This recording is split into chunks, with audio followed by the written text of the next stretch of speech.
going to be doing a very quick, bold sort of skyscape and a little bit of land at the bottom, but sort of inspired by this wonderful sky here. I've just done a very quick one, but what I didn't do was add any water, so I'm going to put a little bit of water in around between the cloud and the other clouds. All makes sense in my head. So getting a little bit of water in there first. I have a lovely lady with me who's asking me how to do this, so you are allowed to talk, you know. Okay. Right, so I don't think you can even see where I've put the water.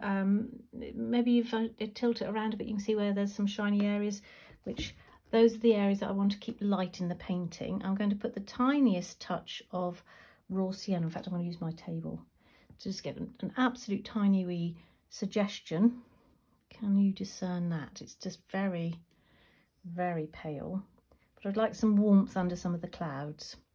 Right, now I made a grey that's in a previous video, which is here. I will be using that in a moment, but it's got about 4 or 5 different colours in it, so I need to stir those. But what I want to do to start with is use, there's ultramarine here and some cobalt here. So I'm going to just dip my brush into a little bit of each of those and apply it straight from the palette, as it were, to the paper. You see how strong that is, but that's okay because I can move it around in a minute. And I'm using my brush on the side, sort of scumbling it a little bit. Lovely word, isn't it? Thank you. Dawn's very kindly holding the painting, the one I did earlier, holding it up, and a little bit down here just to create some interesting marks. Cleaning my brush, taking the excess off on my glass jar, and I want to soften those edges to start with. Sorry, can you see all right there? Yes, and you've done that on dry. Yeah, straight, but I put the wet on to start with in those areas like there. I've got a hard mark there, but I'm going to go in with the grey in a moment, so I'm not going to worry about that too much. I'm just softening some of these edges. Don't really like it to have too many hard edges. Right, now what I'm going to do is get the grey that as I say, there's another video of this one, previous video. Give it a jolly good stir so they all settle to the bottom and split. So this is, I'm not going to have too much on my brush. I want a little bit of control. I want to suggest some interest in the sky. So I'm being very gentle and dropping that, again, using the side of my brush, just dropping that into the already wetted paper. Maybe a little bit more, but if you go too strong, you're going to have thunderclouds. And we've had thunder last night. That was exciting. You see how that's absolutely swimming now. That's having loads of fun. So I'm going to control that by just tilting my pad a little bit so I can get my brush across at this angle, and then I can gather some of that, because it's kind of, don't be afraid of being, you know, controlling your pigments. You know, you can control them. A lot of people think that they can't with watercolours, but you really can. Just touching that little bit there, very carefully, very gently, and coming across here. Because I've used raw sienna, it shouldn't go green. Famous last words, but it shouldn't. I'm just going to use a little bit of the grey there. That sharp white is actually rather nice. It's going to stand out a bit in the finished painting, says I, just spattering. I'm going to soften that a little bit. I've got a clean damp brush, just going to soften that tiny little wee bit here. Not too strong. Okay. In fact, I'll soften all of that now. You're constantly assessing the whole time.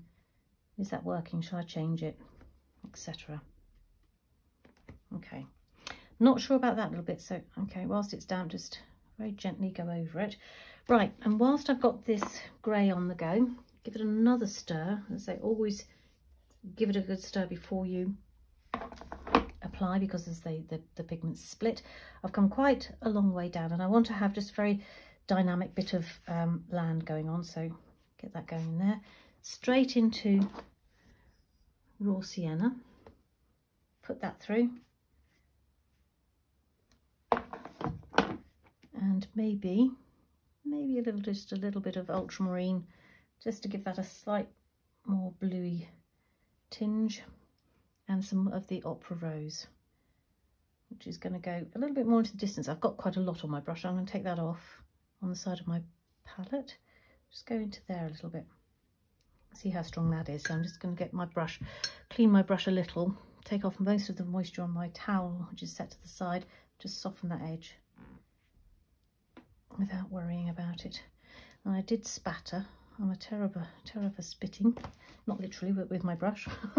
And being fiddly and having ideas of where I want this to change, I want to have that lifted out and have a little bit more light area. So I've got a flat brush that's just slightly damp.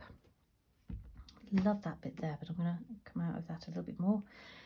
And whilst this is damp and I've used pretty much opaque colours, you can lift a few marks out. Some will stay, some will not, because it's so damp, but just get a sense that there's a, you know, field in the distance or